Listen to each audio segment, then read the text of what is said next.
He had everything except a place at the table. The city glittered like a promise everyone else was ready to keep. Lights braided the skyline, and from street-level fireworks snapped over distant rooftops in sudden, obscene bursts of color. People moved in twos and fours, and small laughing knots, clutching each other's coats, craning their heads up as if the sky itself might hand down something new. Bernardo watched them from the curb, the collar of his overcoat turned up against the January wind, his breath fogging in quick little ghosts. He let out a sound that was almost a laugh and almost a surrender, and then he raised a hand and knocked at the door of Le Marais Revisited, the kind of restaurant that had belonged to him in feeling, even when it had never belonged to him in use. He had eaten there for a decade. He had a preferred table, a name, a private wine list. Tonight, without a reservation, he expected the same subtle opening of a courtesy he had learned to expect. The maître met him with the professional, cultured kindness that had been trained into him long before any sense of personal regard could ever have grown. He checked the book, shook his head the way people did when delivering small, bad news. "I'm terribly sorry, sir," he said, voice fluttering between apology and the rehearsed firmness of policy. "We're fully reserved for New Year's Eve. I can add you to the wait list, but it will be a long wait." Bernardo's fingers tightened around the leather strap of his bag. He glanced toward the dining room, through the frosted glass, a shimmer of champagne flutes, the sharp lights catching the edges of faces. Then back to the maître, the polite refusal settling like an early snow. "It would be 20 minutes, the maître offered, the precise cadence of someone shifting liability into time. "If you—" Bernardo wasn't thinking about his status as a CEO. He wasn't thinking of board meetings or quarterly reports. He felt suddenly ridiculous in his wool coat, ridiculous for expecting doors to part for him just because he had learned to open them for himself. More than anything, he felt exposed. That sensation was not new. The emptiness had a shape he had come to know intimately. Long evenings in a glass-walled apartment, suits that smelled of cologne and hotel air, the echo of his own footsteps when the office let him be last out the door. But tonight the absence felt loud, as if the city itself had given him a microphone. He was about to accept the wait, to stand with the others leaning against the restaurant's entrance and watch the clock, when a woman appeared at his side, a small hand in hers, and the whole night's script rewrote itself without anyone noticing. She had the kind of tiredness that made room for polite bravery. Her coat was a fraction too thin against the wind. A worn scarf looped around her neck was patterned with tiny historic maps, an unconscious confession of the subject she taught. Her hair had been coaxed into order, but the ends were unruly, as if she'd been pulled away from lesson plans and schoolyard logistics to be here. The child with her clutched a paper, a crayon drawing, stars and 3 stick figures, one of them wearing a tiny crown.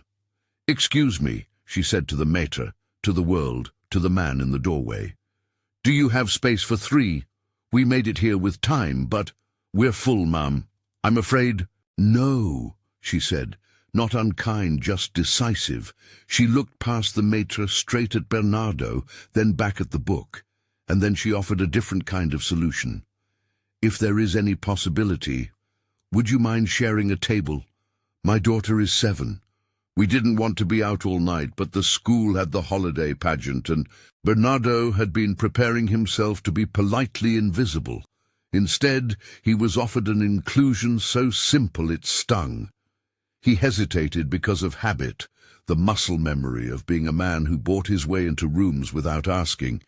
But the child tugged at the hem of her mother's coat and peered at him with a frankness that left no space for pretense. "You're the man from the gallery on 7th, right?" the child asked without pleasantries. "You have all the pictures." He blinked. The gallery confusion was of course possible. His face had appeared in polite society columns, and for a moment he felt easier to place. If nothing else, being mistaken for someone else was preferable to being noticed for nothing at all. "I'm Bernardo," he said, before he could correct the child's assumption. His voice felt close and strange to him, as if it belonged to a person in a mirror. The woman smiled, a small, quick thing that acknowledged the truth of his name and offered nothing else. "My name is Julia," she said. "This is Sophia." Sophia held up the crayon drawing like evidence. "This is me," she announced. "That's my mom. That's you, Mr. Rich Man, because you look like the people on TV, and people on TV are rich." The mate hesitated.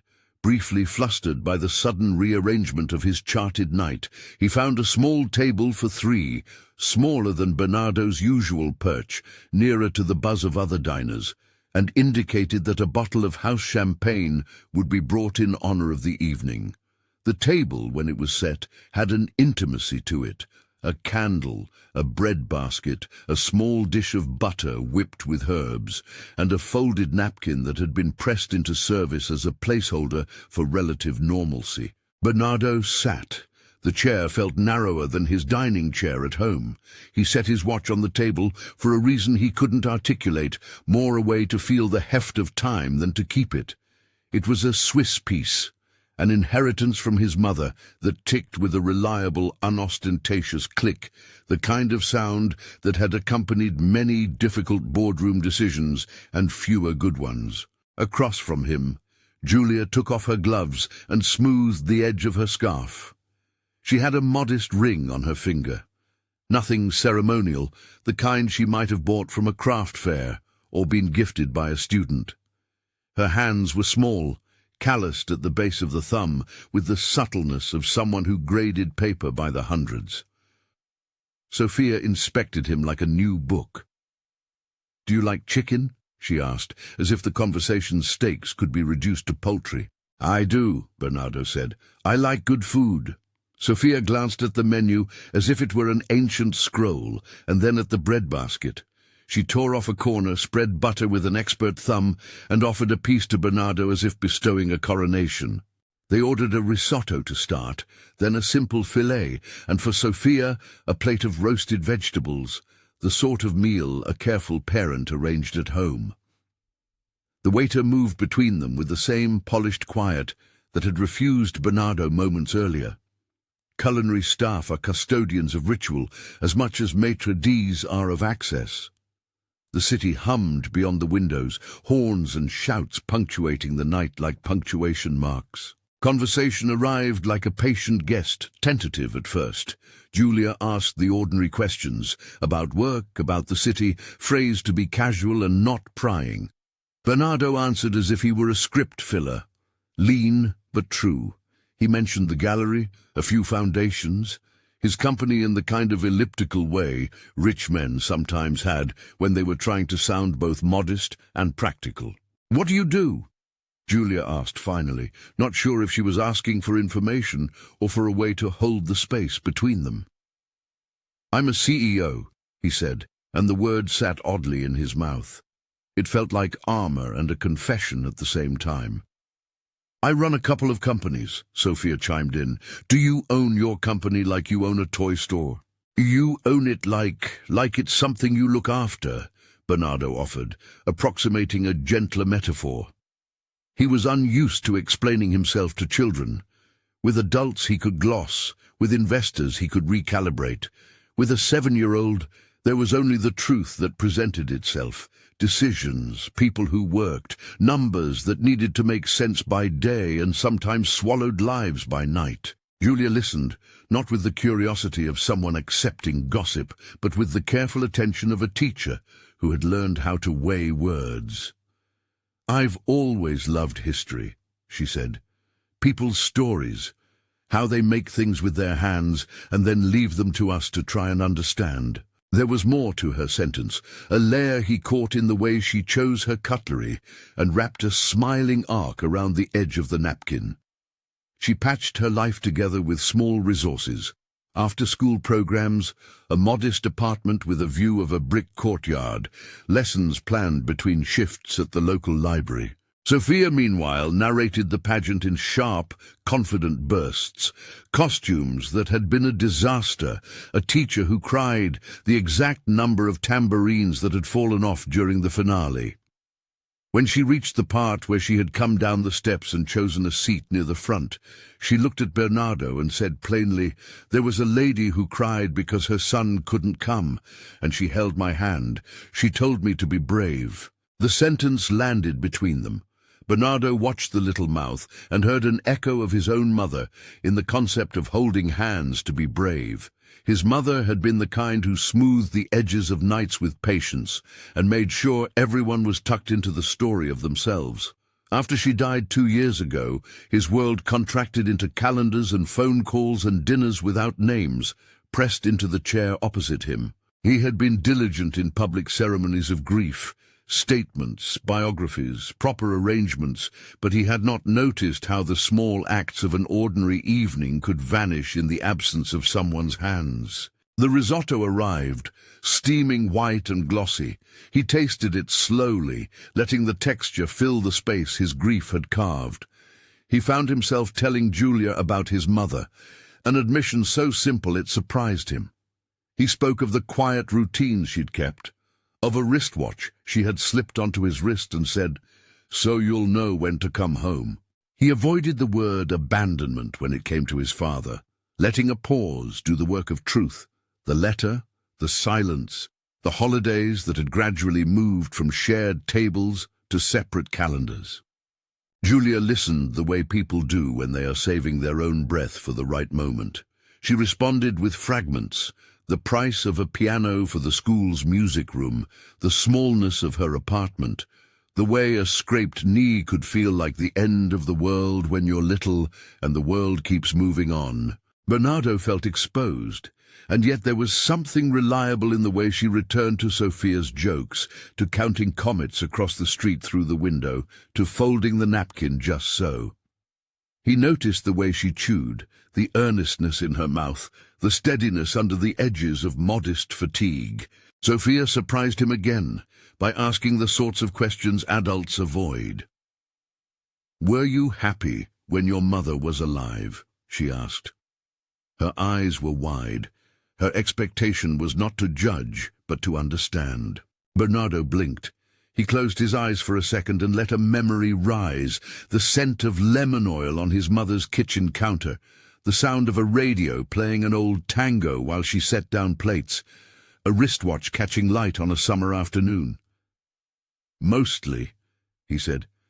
"But sometimes people are good at showing up on the outside and not so good at being inside the room with the ones they love." Sophia shrugged, emotion made of child logic. "So you learned how to be alone." "I learned how to be alone," Bernardo agreed. The admission tasted like both failure and relief. There was no self-recrimination because he had kept busy. He had wrapped himself in the certainty of cause and effect and found the intervening years had not much attended to his inner life. He had been competent in public, absent by accident at home. A small smile loosened at Julia's mouth. "Being alone is different from feeling lonely," she said. "You can be alone and happy. I've had happy nights when it's quiet and I get to read in the tub. But feeling lonely is like a house with the heat off." Bernardo thought of his apartment, an immaculate arrangement of neutral furniture and designer books that never moved, and he imagined the heat off, not in literal thermostats but in people who had rooms in his life, but never crossed thresholds. Outside, the city was turning toward the midnight hour. Conversations at neighboring tables rose and fell like small waves. The band's drummer tinkled softly with a brush. Wine warmed their conversation, not enough to unspool restraint, but enough to loosen edges. As the plates were cleared and a thin sliver of dessert was pushed toward Sophia, a small chocolate cake with a fleck of gold leaf, Julia asked a question that surprised him by its economy. "Do you have anyone waiting for you tonight?" The sentence held more than it seemed to ask. He realized he did not. He liked not to think about that absence, because thinking about it would dredge the ledger of choices he'd made for convenience, the frequent trips, the late-night calls, the belief that if he loved someone, he'd know how to make room. He hesitated, and in the hesitation felt a child's eyes resting on him. "No," he said. The word barely carried, and carried everything. Sophia's mouth formed an O of sympathy and indignation combined. "That's sad," she said bluntly, "but you're here now, so problem solved." The honesty of a 7-year-old laughter settled like a new light on his shoulders. He smiled, an involuntary, unpracticed thing, and tasted the dessert as if tasting the idea of forgiveness. It was not about being forgiven. It was about being allowed to continue. They drank the last of the champagne in modest sips. Around them, strangers began to stand and umbrella their plates with toasts and declarations. Bernardo checked his watch. The second hand slid around the face and then clicked forward each incremental beat with a mechanical serenity. It was not yet midnight, but the building pressure of the city's expectation hummed in the air. Sophia took matters into her small hands. She climbed onto the chair and announced that she would lead the countdown wherever she was. People nearby smiled indulgently. Her voice, when she started, cut clear through the murmur. 10, 9, 8. As the numbers tumbled, Bernardo found himself measuring not only the passing seconds, but the distance between his life and the life that sat beside him now. Each digit of the counting was a small test. Could he imagine showing up beyond the novelty of a shared table? Could he imagine making the tiny, often mundane choices that compounding love requires? Cancelling a meeting to take a child to the park, learning the name of a favorite cartoon, cooking something burnt but genuine. When they reached 3, the room seemed to inhale together. Outside, fireworks had begun to stitch the air in distant neighborhoods, and the sound rose like applause. Sophia squeezed Julia's hand and then reached for Bernardo's with the ferocity of someone claiming a new ally. The world skewed in a beautiful, ordinary way. He watched the candlelight catch in Julia's eyes. He watched how her shoulders settled for a breath. He felt the watch on his wrist like a compass. "Happy New Year!" Sophia shouted when the count landed on 0, and the room exploded with clinks and cheers. Glasses lifted, and a stranger at the next table leaned over with a wish that had nothing to do with him. "May this be your year!" And he found himself answering with more openness than he had rehearsed for strangers. "Thank you." The night felt like a hinge.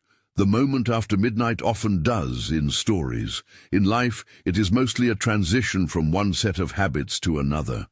There was nothing cinematic about the decision that followed. It began as a small, practical thing, an impulse to not let a night of honest conversation dissolve into nothing because of the mercy of routine.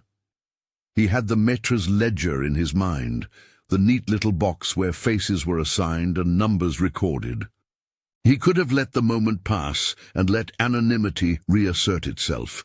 Instead, he did the awkward, slightly vulnerable thing. He asked for a card. He asked the maître for the woman's name and number, and the maître, who had already been coached to protect patrons' privacy, hesitated, then offered instead to pass along a message if the woman consented. That was a protocol, an institutional way of preserving boundaries. Bernardo paused, the watch on the table ticking time like a drum. There was a small shame in requesting intimacy through intermediaries. He could not, he decided, ask a stranger for an entrance into her life without invitation. He would do it properly. He found the courage to be direct. May I ask for their number?" He pointed at Julia with discreet fingers. The maître looked between them, searching for a non-verbal cue. Julia, for her part, did not look away. She met his gaze, and with a slight lift of her chin and a smile that seemed to translate to "we can try," she wrote her number on a folded piece of the restaurant stationery and handed it across the candlelight without ceremony. When the slip was in his hand, it felt heavier than paper. He folded it carefully into his wallet and slid his watch back onto his wrist. Sophia, as if sensing the gravity, patted the place she had occupied on her chair and said, "You should come and see our piano. I can play you a scary song." He made a promise, a small, simple one. "I'll try." They stood outside together after the meal ended, beneath the spill of decorative lights and the waft of other people's exultations. For a moment, the city's euphoria ringed them like an invisible fence, and he let himself be held by the human warmth of their proximity. He was used to wearing his solitude like a tailored coat. He was not used to feeling its edges pressed inward by the weight of someone else's offered presence. "Thank you," he told them. He meant the sentence as much for Julia as for Sophia and for himself. There was a smallness in him that wanted to believe a single night could undo a decade of circumscribed choices. He tamped that thought down with the gentleness of someone who didn't want to scare off the fragile reciprocity he'd found. Julia looked at him as a teacher looks at a student on the brink of learning something real, with guarded optimism. "Good night, Bernardo," she said. "Good night," he said. The two words left him oddly lighter. They parted near the curb, and Bernardo walked away with the piece of paper burning a little in his palm. The downtown streets were loud with celebrations, with horns and laughter, and the sound of champagne bottles being opened in the open air like small cannons. In his pocket, his phone buzzed with messages he ignored. Managers, assistants, a note from a board member pleased with a new hire. The life he had scheduled months in advance ticked along like a reliable machine. Still, as he walked, the city seemed different. The glitter of the skyline was now interlaced with the memory of a child's hand pressing bread into his palm, and a woman's small, competent fingers folded around the napkin. He found himself smiling, without a clear reason, the sort of smile that is not a decoration, but an involuntary reaction. Back at his apartment, the rooms were immaculate and precise. The lighting was arranged for pristine visibility. Nothing invited the slump of a tired body. Nothing demanded the messy attention of family life. He went to the window and watched the fireworks bloom across the horizon. He stood there with the folded number in his pocket and the watch at his wrist, feeling the steady click like a metronome for choice. No one called him in those first hours of the new year. No one needing him in an urgent way interrupted his quiet self-examination. The silence was not unfamiliar, but had new contours. The night felt like an unclaimed thing that could possibly be altered. He took out his phone. The home screen blinked with icons and small alerts. He told himself he would place a simple, practical message. "Hi, it's Bernardo from tonight. Thank you for sharing the table. Would you like to get coffee sometime?" He typed the words and then deleted them. The sentence felt bureaucratic and small. He tried again, this time with a humor he did not possess. "Hi, billionaire here, kidding. Coffee?" And nearly laughed at the absurdity. He erased that one too. He imagined Sophia's grin if he used humor. He imagined Julia's eyes, the small lines beside them when she smiled. He could manufacture 1,000 messages, but the right one required honesty, not performance. He stared at the blank field for a long time, feeling the weight of not wanting to be a curiosity. He also felt the rising, thin fear of overreaching, of turning a grateful exchange into an intrusion.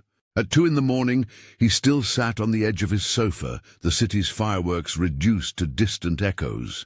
The number in his wallet felt like a talisman and also a test. He dialed the restaurant instead, an indirect approach, but the maitra's voice came through with the same professional warmth and offered to pass along any message. He told the maître his name, what he'd said at the table. He asked if they could give the number a ring and asked Julia if she wouldn't mind meeting him for coffee. The maître hesitated because institutions have boundaries and because privacy is the currency of civility. "Of course, Mr. Carvalho," he said finally. "I'll pass along your message. If she'd like to meet, the note would be forwarded." Bernardo thanked him and then sat in the silence that followed, realizing the extent to which he had been shaped by an ease of power that let him expect direct access. Asking for permission felt awkward but right. It preserved dignity for all parties involved. He had no right to slip into someone's life without invitation. Some small part of him, the part that had always been pleased by efficiency, wanted to stop there and declare the evening a pleasant anomaly. Another, more honest part, leaned toward the possibility that human lives might be altered by attentions that did not grandstand. He felt both hopes like contrarian siblings. He did not sleep much. The thought of their apartment, of a small piano and a child's crayon stars, kept cycling through his mind. He wrote nothing because every message felt like a rehearsal for intimacy he didn't yet deserve. He scrolled through photos of his mother, not wanting to dwell long, but needing the anchor of a remembered face. He could count the number of times he'd been integral in a child's life on one hand. It was a proof that frightened him as much as it softened him. When dawn started to thin the sky, he finally fell into a light, jumpy sleep. Morning found him at the kitchen counter with coffee. He did not notice any more than he noticed the neatness of the apartment. His phone lay silent for hours. Then, as the day breathed itself into being, a tiny ping announced a message being passed along by someone with gentler authority than he had wielded the night before. "Hello," the mater's message read. "I spoke with Ms. Mendez. She said she'd like to have coffee this week. She asked if you'd prefer Saturday morning or Monday afternoon." The forward of a note like that should have made him feel triumphant. Instead, he felt disarmingly nervous, as if he had been called to stand in front of a class he had long avoided. He typed both options and chose Saturday morning because weekends were where people found the time to do things that matter. He hit send with the deliberate slowness of someone marking a small vow. Then he left the apartment. He walked without an itinerary through a city that had been both a stage and a blanket for his life. He noticed people he usually walking past like an onlooker notices props on a set. A barista pouring latte art, an elderly man with a newspaper who always crossed at the same corner, a woman with 2 small dogs on bright leashes. He watched them with something like curiosity, an emotion he had not practiced in earnest for years. When he reached the park, where Julia had said her apartment looked onto an old brick courtyard, he paused at the iron gate and imagined the interior. Stacks of picture books, a piano that had seen more ambitious fingers than Sophia's, a kitchen with a jar of wooden spoons. The details were conjecture, but they were warmer than the impeccably appointed rooms he inhabited. The message confirming coffee arrived mid-afternoon, Saturday morning, 9 o'clock, at a small cafe on 7th. A place Julia liked because they made eggs the way she remembered from childhood. Bernardo printed the address into his mind as if storing coordinates for something important.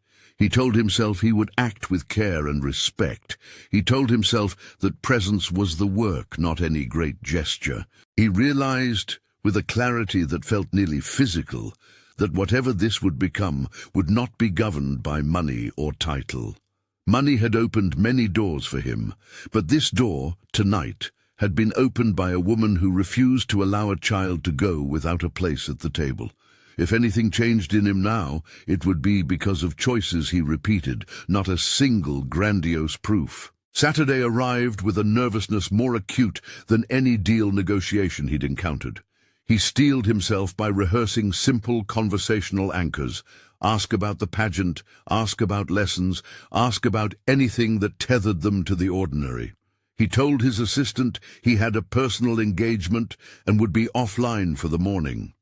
The assistant accepted with a near unconcerned efficiency that reminded him of how small his absence would be to the mechanisms he'd been tending. He stood outside the cafe 5 minutes early and felt the old, familiar edge of expectation. He smoothed his coat, checked the watch, and scanned the room with a habit conditioned by decades of evaluating people in the brief time before they sat across from him. Julia arrived with Sophia in tow. Sophia had on a small headband with a star, and she waved at him like a friend who'd been given permission to be bold. Julia looked relieved and slightly embarrassed, a warmth in her cheeks that suggested she'd been rehearsing polite small talk and had decided to surrender to being direct instead. "Good morning," she said, and handed him a paper cup as if offering something private. They sat. The morning was light and modest, and the cafe held a hush that felt human in a different register than the restaurant's holiday clink. They ordered coffee and pancakes, and conversation flowed more freely because it had less pressure. 3 small presences in a public place had less at stake than a wealthy man's make-or-break romance might suggest.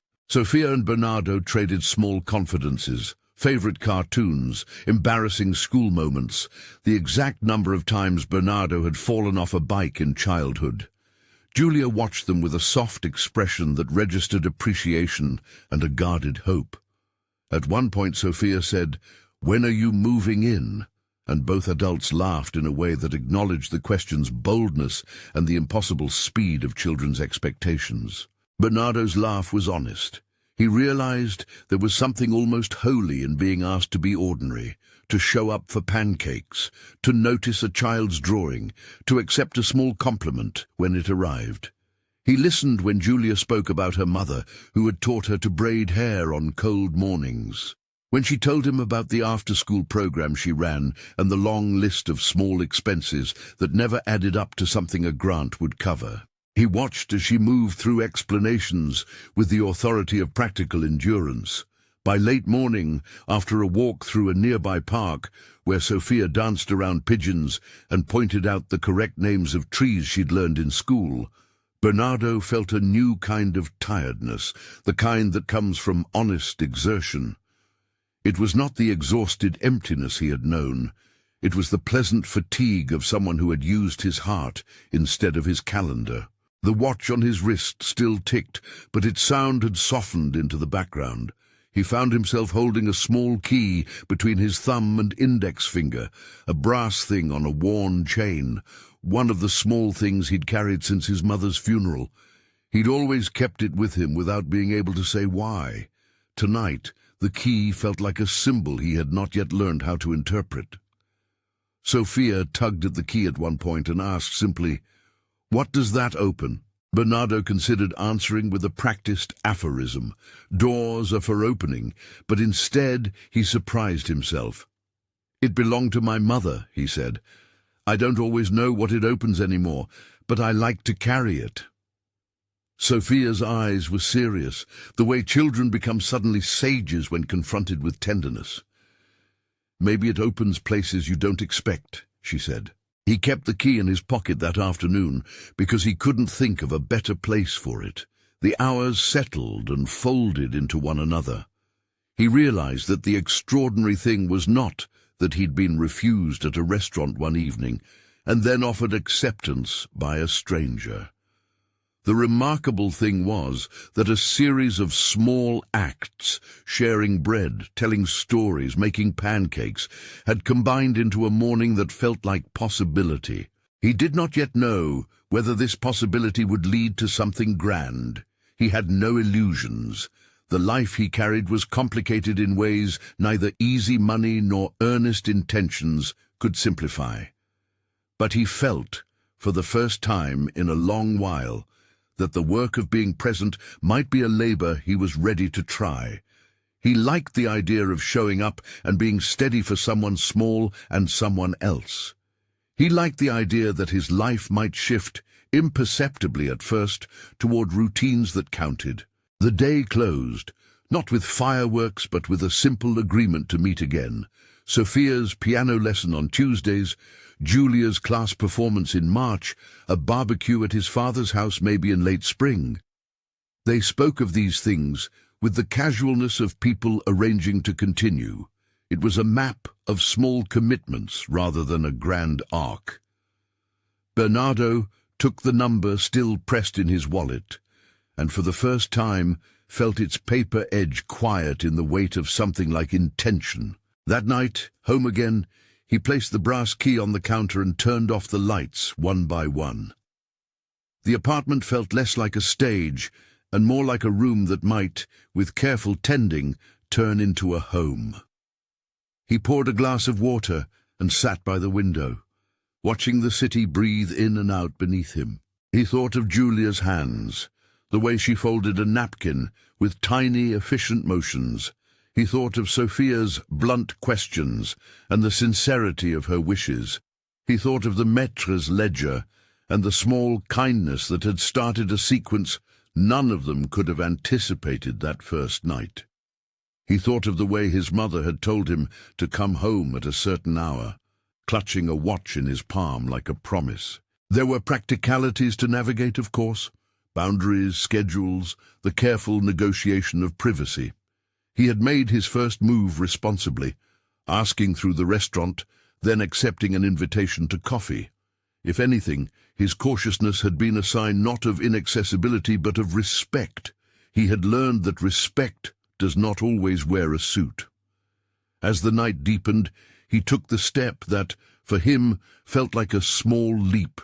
He wrote a message, not grand or witty, but honest. "Good night," he typed. "Thank you for the other night. It was unexpected and much appreciated. If you're comfortable, I'd like to see you both again soon. Bernardo." He read the words once, twice. They felt like a decent mirror of his intentions. He didn't sign it with any flourish. He hit send and then replaced the phone face down on the table. An intentional, almost ceremonial act of awaiting rather than pestering. His thumb brushed the brass key in his pocket as if it were a charm. He placed the watch face to face with the brass on the kitchen counter and watched the tiny seconds pass.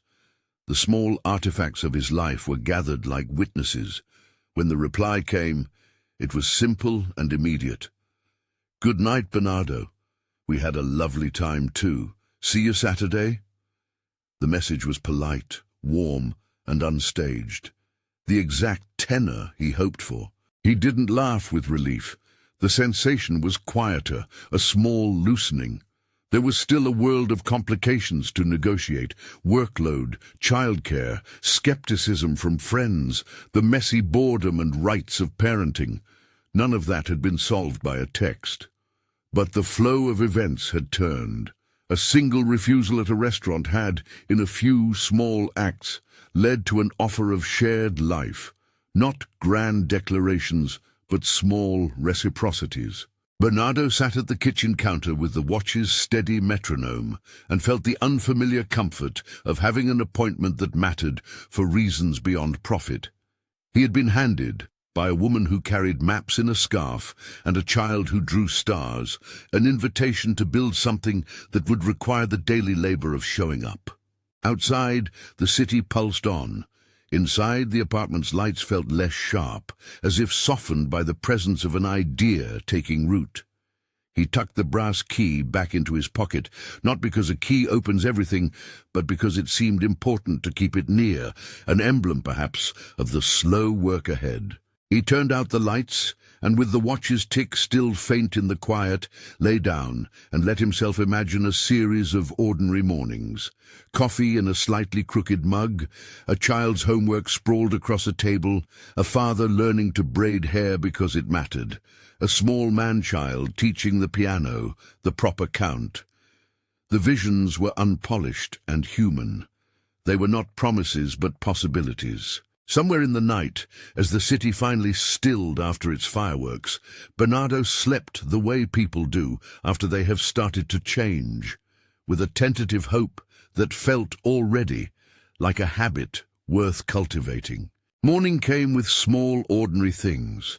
Sunlight coming in sideways through blinds, the smell of coffee more important than the taste, a murmured "good morning" from a phone screen that had been face down all night.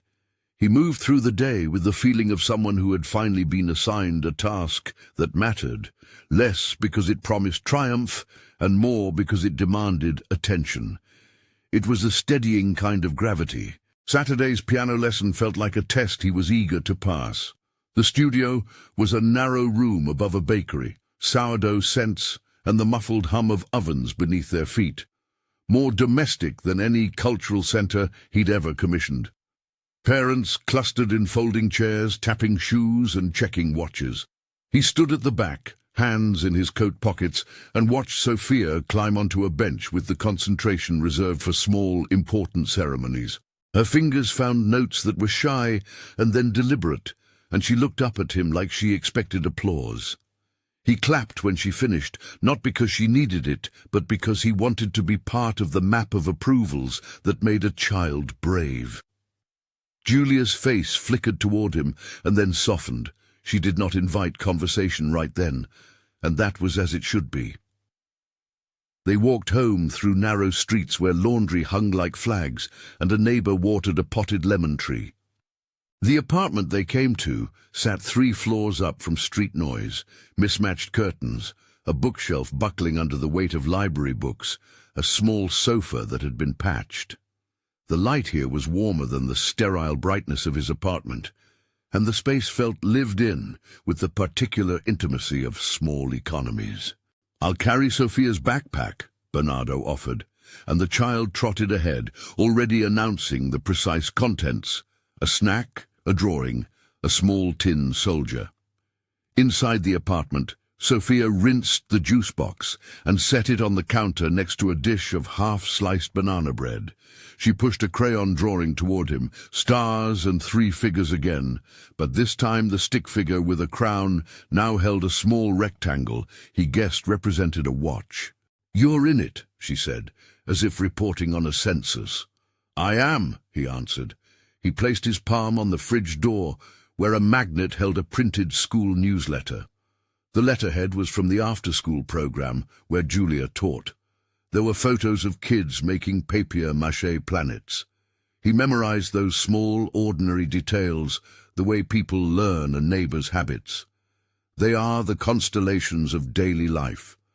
"Do you want coffee?" Julia asked, and it was a domestic question that contained more than caffeine.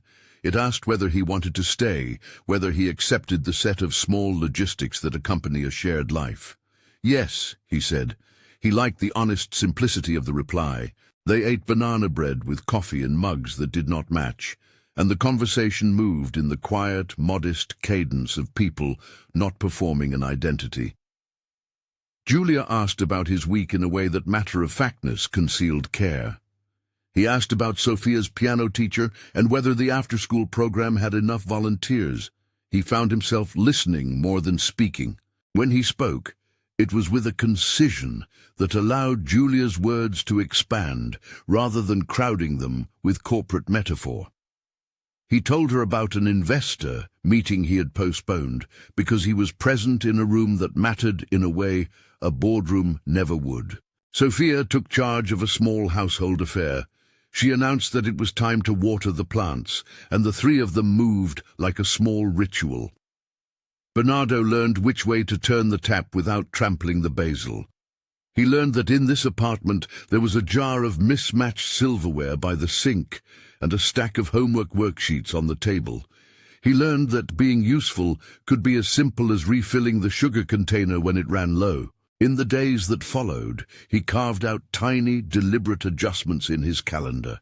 He did not grandly resign from meetings. He delegated, arranged, and in the first weeks he was careful not to overpromise. He negotiated boundaries with the same care he applied to his companies. He hired a new operations manager who could shoulder travel and logistics. He moved certain reports to weekly updates rather than hourly oversight. Those were small, practical rearrangements, but they required him to admit that someone else's clock could be as important as his own. The first morning he skipped a sunrise conference call to sit at a kitchen table while Sophia taught him the way she liked her cereal. He felt the same strange combination of risk and relief he'd felt when he had placed Julia's number into his wallet. He learned how to braid hair over a weekend, watching videos and fumbling at first with clumsy fingers. Sophia laughed at him the first time he created a lopsided plait, then guided his hands with the kind of patience a small teacher reserves for a well-meaning student. There was an awkwardness to those domestic moments. He made mistakes, burned pancakes, misread school notes, but the errors were not shameful. They were, in their way, the work of learning. Julia kept her independence with the quiet, practical dignity he'd come to admire. She said no when things were impractical. She would not accept a hired nanny who suggested a rigid schedule that didn't fit Sophia's school rhythm. She refused an invitation to a weekend at one of his properties because it would put Sophia out of routine. Her refusals were not rejections of him. They were assertions of the life she guarded fiercely and lovingly. He came to see that her agency was not a barrier, but a boundary, that, when respected, allowed trust to grow. The brass key never left his pocket for long. Sometimes, when they were walking together, Sophia's small hand would find the curve and rub it absently. Once, when she did this, she said, "When the key opens, you can keep the song in it." He did not ask what the song might be. He simply kept the brass near and accepted the child's metaphor for the way small objects could carry meanings far beyond their material. The turning point came not in speech, but in necessity. One evening, as the sky greyed and a humid rain began to make the city smell of wet pavement, Julia's phone rang. She answered it with a quick intake of breath, a hand moving to the phone as if bracing. The voice on the other end was clipped. A neighbor had found Julia's mother collapsed on a kitchen floor. The details arrived in staccato. Ambulance called, hospital on the east side, condition unclear. Julia's face shrank in the light. She said firmly, "I have to go. I need to be there." Bernardo did not think about the impression he might make. Thought and calculation are comfortable places for him, but they were not what the moment required. He felt instead the blunt arithmetic of care. A child needed custody, a place to be, and someone to make dinner. He said, "I'll stay with Sophia. Go. I'll be here." Julia's reply was a single, barely audible sentence that carried a universe. "Are you sure?" "Yes," he said. His voice carried the steadiness he wanted to show. "Tell me where to be, and I'll be there when you get back." There was a pause, and then, "Thank you," she said, and the gratitude that hung between them was not indebtedness, but the recognition of a shared human economy. The hospital was a bright antiseptic place, smelling of bleach and coffee, a maze of fluorescent corridors and patient rooms with plastic chairs and dull magazines. Julia's mother, Rosa, was pale and fragile, with a bruise of shock on her temple from a fall. Men in scrubs moved with purposeful competence. Julia disappeared through a swing door into a space for family, while Bernardo sat with Sophia in a waiting area, the child's small feet swinging off the chair as she traced patterns on the vinyl floor. He called his assistant to ask for time, and when the assistant's practiced professional voice asked whether the matter was urgent, he said simply, "Yes, it's a family matter," and then allowed himself to be private in his explanation. He made a series of mundane but essential arrangements. He cancelled a dinner engagement, rearranged a client call, signed off on an expense report with a single steady swipe. He texted his father a shorter-than-usual note. "We'll be at the hospital tonight. We'll call later." Inside the hospital family room, the light had the color of late afternoons. Nurses spoke softly, and lines from medical charts rearranged themselves into a rhythm. Stabilization, tests, observation. Rosa's breathing eased under the attention, and when she opened her eyes, she held Julia's hand, as if it were the only steady thing she had. Julia left for a moment to speak with a doctor in a doorway, hair tucked back, jaw tight. Bernardo sat down near the bed and offered Sophia a paper cup of water and a granola bar. The child's questions were direct and unintrusive. "Is Abuela going to be okay?" she asked, small knuckles white around the cup. "We're going to make sure she is," Bernardo answered. He spoke to Sophia in the soft, clear voice that teachers use to frame facts into a safe narrative. He told her what the nurses had said about rest and observation.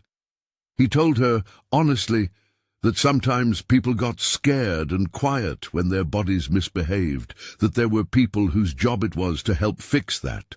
When Julia reappeared, cheeks less pale but tired in a new way, she looked at him with an expression that held a complex arithmetic of gratitude, embarrassment, and relief. "Thank you for staying," she said. "You didn't have to ask twice," he replied. He meant it. He felt in that moment the weight and honor of a trust placed upon him. Hours in hospitals move by disjointed rhythms. Coffee runs, whispered updates, a child who cannot sit still and therefore must be entertained with finger puppets made from paper napkins. He made sandwiches from vending machine bread and told Sophia stories, not the tidy kind designed to teach a lesson, but the meandering ones his mother had told him at a similar age. He found that stories, odd, particular, human, were an almost immediate bridge to calm. Sophia listened, sometimes staring into space, sometimes laughing. He learned the names of the nurses and asked practical questions about visiting hours and medication schedules. He made a call to reserve a taxi for the ride back if Julia needed him. He contacted a close friend of Julia's who lived nearby and could come by if needed. When Rosa's condition stabilized and doctors allowed a short discharge plan that evening, the family gathered their things. Rosa was still pale and needed help walking, so Bernardo offered his arm without thinking of how it might appear. He learned, in the quiet corridor light, how to fold a wheelchair into a car boot. He learned how to listen to Julia and let her make the calls to family.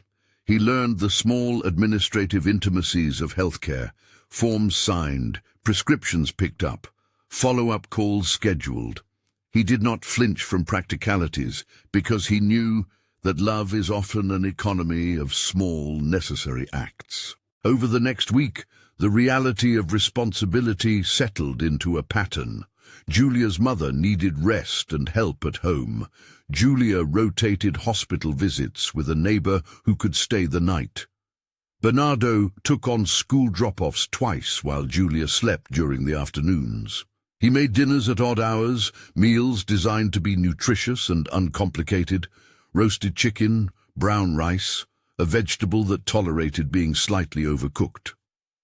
He learned Sophia's likes. Peanuts were forbidden at school. She adored strawberries. She liked her yogurt stirred counterclockwise for good reason. And he kept a notebook where he jotted down details so he would not forget. The notebook was a small, domestic talisman. He would glance through it in the mornings, like a captain reviewing a chart. People noticed. Neighbors saw him gardening the small patch of ivy outside the building's stoop. A parent at the school saw him waiting in a folding chair for pickup and commented, "You are always here." The comment was not an assessment, but an observation. It felt to him like a small certificate of reliability. He realized with quiet astonishment that reliability could accumulate power, slow, steady, ordinary power, more real than any transaction he had ever authorized. There were frictions, of course. Friends accustomed to the logistics and entertainments of his old life called, irritated or bemused. "Are you giving up everything?" one asked, half joking, half accusing. He said evenly, "No, I'm rearranging priorities." Investor emails came with the heat of performance metrics. He tended them in the margins like a gardener tending young plants, patiently, persistently. He was not naive about difficulty. The work he had chosen to take on, changing a lifelong pattern of avoidance, was slow, required reminders, required him to fail sometimes and try again. The true test came months later, smaller in drama, but intense in consequence. It was a weekday morning when Bernardo received a call from his father. The voice on the other end was a low thing, brimming with the pragmatic reserve of a man who had been both emotionally distant and, in his own way, present through provision. "Your mother left us something," his father said. "I've been going through things at the house upstate. I thought you should know." The phrasing, "left us something," carried a weight that was both material and emotional. Bernardo's first instinct was the old reflex to keep his grief tidy, to schedule a meeting with the executor and plan the practicalities.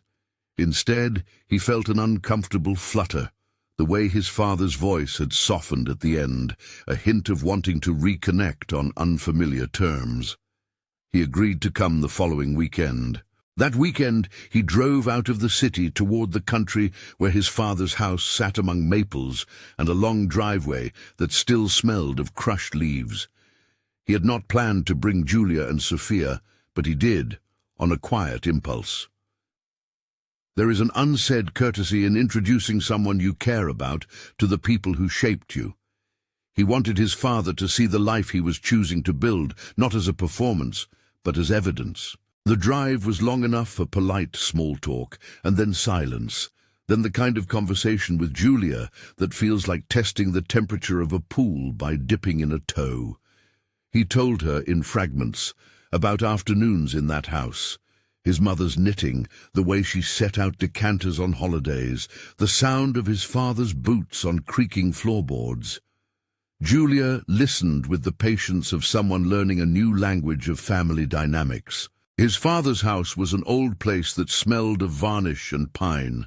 Photographs lined the hallway, generations of men with serious faces and dogs with comically proud expressions.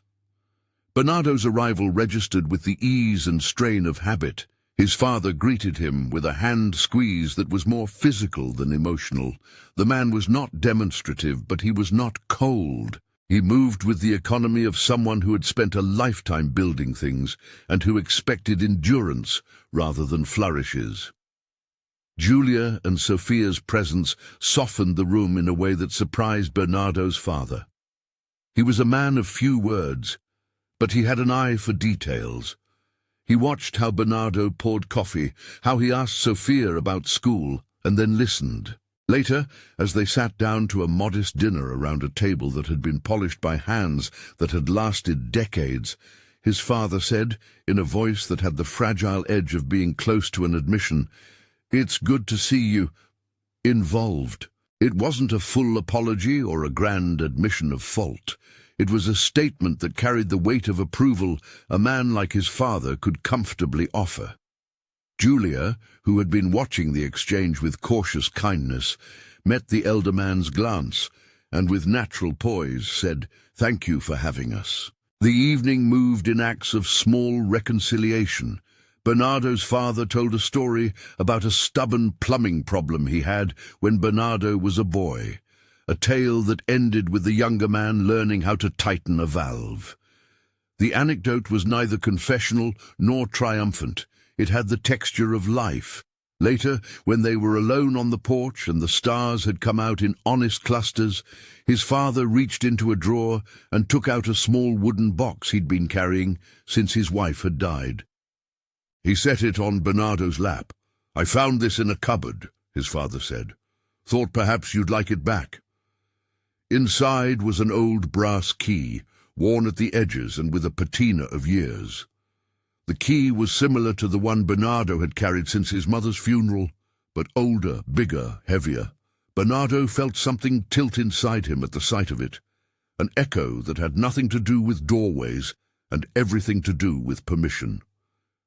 "What is it?" Julia asked. His father looked at them both. For a moment, the guard that had been his habitual shape diminished. "It opens the house at the lake," he said. "It opens a place where things slow down. If you want it, if you both want it to be part of your life, take it." The offer was both literal and symbolic. It said, "I am willing to let you into one of the places I have held close." It was, in its way, an invitation to belong. Bernardo did not leap at the gesture. He understood the literal applications. A lake house is property, maintenance, chores. He also understood the deeper meaning, a measured acceptance from a father who had been distant. He took the key with a care his father could see, and then, after a moment that smelled faintly of cedar and the damp of fall leaves, he did something he had been practicing for months. He turned to Julia and said, with quiet intention, "I'd like to give you a key to my apartment." Her expression tightened, not from fear, but from the weight of something real. This was not an impulsive gift. It was not the theatrical handing over of ownership for a romantic climax. It was a practical, vulnerable offering, trust in the form of access. Julia looked at him. then at his father, and then down at the key in his palm. She did not accept immediately. She considered the gesture with the same care she had applied to other choices in her life. "I won't take it lightly," she said finally. "But if we're doing this, it has to mean we're in this together. That includes responsibilities, bills, time, boundaries. I have to know you'll be here when you say you'll be." Bernardo's reply was a nod and a small laugh. He had learned to say less and do more. He had learned that promises are only as honest as the small acts that follow them. "I understand," he said. "I will be here when I say I'll be. I won't fix everything overnight, but I will be present." Julia took the key. Her fingers closed around the cool metal. The motion was casual and ceremonial at once. Sophia clapped her hands as if witnessing a solemn rite. Bernardo's father, who had not been given to sentiment, allowed a small smile of something like approval. The next months were not a tidy arc of triumph. They were a series of small turns and steady work. There were mornings when Bernardo overslept and Julia texted with a reminder about school drop-off. There were nights when the deadlines at the company required him to step away from a family dinner and say, apologetically, "I have to take this call." He tried to keep those intrusions measured and explained. There were times when Julia felt overwhelmed. Bills, paperwork, the invisible labor of parenting that demanded a million small acts. And he learned to notice and to step in. He learned to fold laundry, to mend a coat hem, to negotiate with a contractor who insisted on doing work at inconvenient times. Sophia became, in the most ordinary way, the center of many routines. He learned the specifics of her school, the name of her homeroom teacher, her favorite lunch, the password to the library account.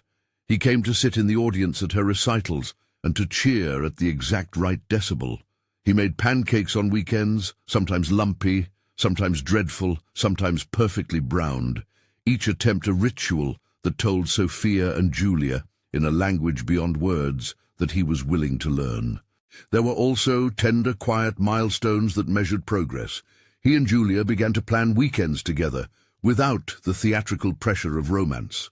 They scheduled a day to repaint the small balcony and to plant herbs in reused yogurt pots.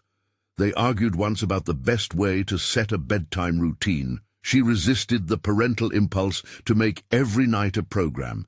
He wanted half an hour to read aloud. They would compromise, and in those compromises, a daily family life assembled itself like a mosaic. Work adjustments became routine. He delegated more, trusted his team to make decisions without his immediate sign-off, and learned to accept that not everything required his presence to succeed. There were times when he missed an important meeting and later found a way to make amends without drama. The habit of presence, the one that he and Julia had quietly agreed upon, was the measure he used to evaluate choices. Seasons turned, the rituals they'd built, homework at the kitchen table, a weekly pizza night, a small Sunday ritual of pancakes, were not glamorous, but they were reliable. The brass key that had been his talisman became over months a symbol of mutual trust. Once, on a rainy afternoon, when Sophia had a fever and Julia needed rest, Bernardo let her sleep while he read bedtime stories and made a simple broth. That night, he placed the small brass key in a bowl by the front door, a small domestic altar to the fact that his life now had interlocking demands. His father began to call more often, sometimes with logistical questions about the estate, who would take care of what, and sometimes with softer queries about the minutiae of a recipe or the name of a pediatrician. There was no grand reconciliation. There was a continuity that had been missing. On a quiet evening, his father said plainly, "You've done well. You're showing up." The words, spare and unadorned, meant more than any eloquent proclamation could have. As time moved, their life gathered small certainties and the occasional inevitable complication. There were times when he failed, an argument that left both of them raw for a day, a rushed apology that was too quick to be real. He learned to sit with those failures, to repair rather than pretend they had never happened. Trust, he discovered, is mostly made of repair. On one soft autumn morning, Sophia woke early and padded into the kitchen where Bernardo was making coffee. She held out a crayon drawing with careful reverence. 3 stick figures under a sun, one holding a small key. "I drew us," she said. He pinned the drawing to his refrigerator with a magnet. The brass key, which had once been a relic of a private grief, now sat on the key hook by the door next to a small ring of house keys, a child's backpack key, and a grocery store loyalty card. It had become ordinary and consequential in a way that felt true. They celebrated no sudden epiphanies. There was no cinematic scene in which everything resolved perfectly. Instead, their life was made of incremental goodness. An afternoon when Julia's mother could walk without assistance. A dinner party where his father and Julia's neighbor laughed over a shared memory. A small ceremony where Sophia performed a piano piece at school, and both adults in the audience felt a proudness that had nothing to do with money. One evening, nearly a year after that first accidental meeting at the restaurant, they sat down to a modest meal at the table in his apartment. The table was no longer an exhibition piece. It held child's drawings, a chipped sugar bowl, and a vase with stems cut from a neighbor's hedgerow. They lit a candle for no reason other than it made the light softer. Outside, the city had its own life. Sirens, horns, the ever-present thrum. But here the sound was muffled and gentle.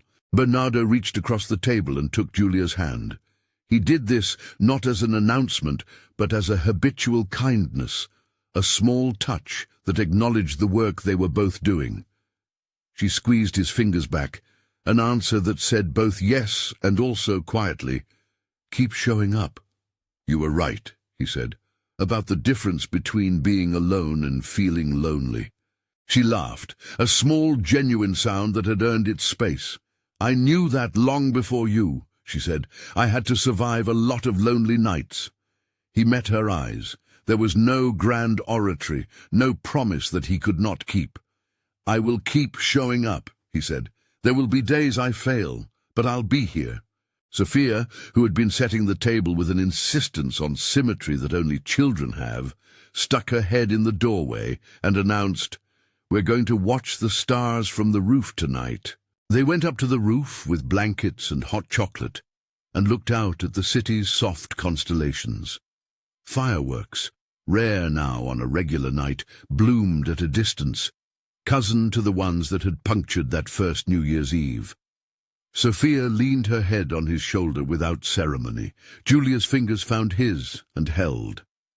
The sky was wide and generous. He thought briefly of the first night, the maître refusing him the table, the way the city's celebration had sounded like a chorus to which he'd not been invited.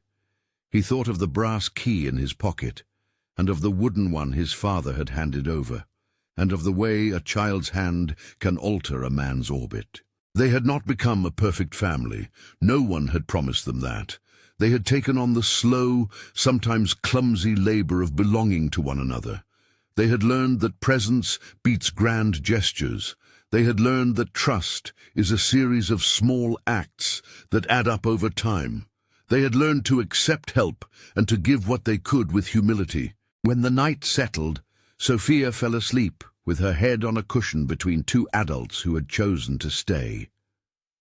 Bernardo held her hand for a while, feeling the small, steady beat of sleep against his palm. He felt grateful, not for a romantic notion of being saved, but for the messy, rigorous fact of having someone to answer to beyond his own convenience. Later, as he locked the door at the end of the evening, he handed Julia a key, an everyday key with a faint scratch along the edge.